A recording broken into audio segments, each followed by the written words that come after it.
Now about interpreting and preparation.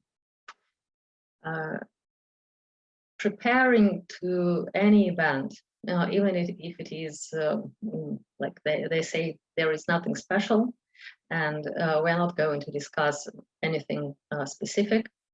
Never believe people; they just don't know what they are talking about.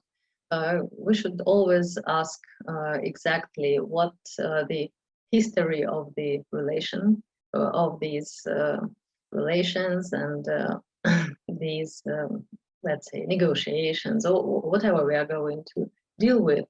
First, we should know the previous results, where people are, what they are going to discuss during this international meeting or conference or negotiations.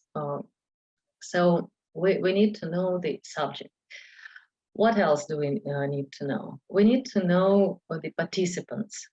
Participants usually have titles. They occupy certain positions in a company or at a university, anything. So we need to know about people participating. We need to know if there are companies or organizations, the website.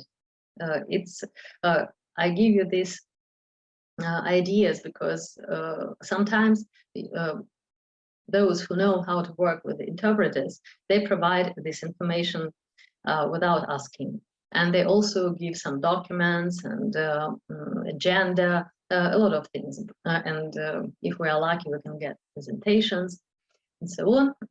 But most likely people have never worked with interpreters, and you just need to explain why you need this information and that you are not going to sell it or disclose it to their competitors or whoever they are, but you just needed to provide the best services possible. So we've got all this information. If we've got just a website of the participants, we go to the website, and preferably it is very good to know the subject matter of the event, because websites may be very, very substantial and wide. The information is very, there's a lot of information, so we need to narrow it somehow. But if we cannot narrow it, then we study the whole website. What do we do with it? We will not, of course, translate all the articles because it would take months, yes. But we find the key terms, key terminology, find the appropriate equivalents. I already mentioned that we'll look for similar websites in the target language, and we make a glossary. According to this information from the website, we put down the names and the titles and positions of the participants. If we are given some other materials like presentations, for example, we read the presentation. We also work on the terminology there. If it is a big event like for simultaneous interpreting, conference interpreting, in the perfect world, you need about 3 weeks to get prepared, and sometimes interpreters manage to drag all the information possible 2 or 3 weeks before the event, and then it is a very good, very high quality job. And but you know, there are some myths that people in the West work like white people, and people in Ukraine, interpreters in Ukraine work as they work.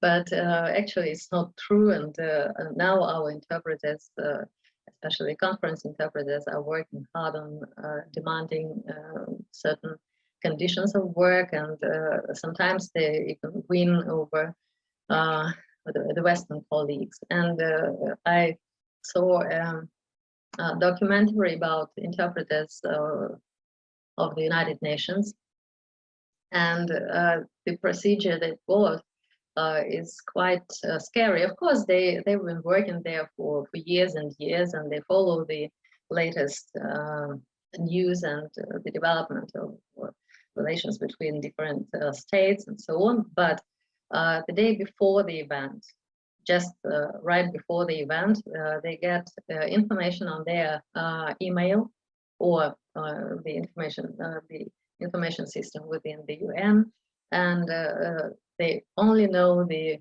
subject matter of discussion, participants, and very seldom anything else. So they need to be on the edge all the time. They need to be informed, very well informed about international relations, and especially specifically within their language pairs. So conditions are different, and also emotional part. You know, there are some speakers that are quite emotional, and usually listeners who don't understand the language, they see the emotions and they want to understand what they were about. So there are two ways of dealing with this. Some of our colleagues just interpret neutrally without expressing any emotions, and some try to reproduce the same.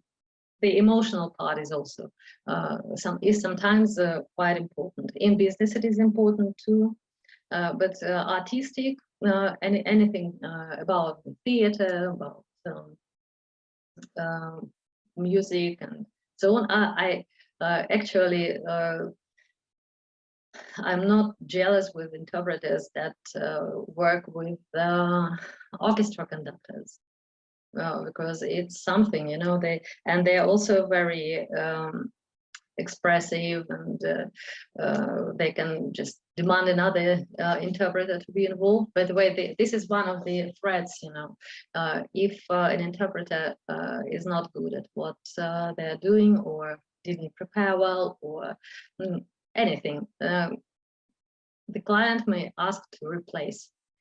Being replaced is not very not very pleasant thing, yes, but sometimes even very experienced interpreters go through this, and it's just a good lesson not to ignore the preparation process and so on, training.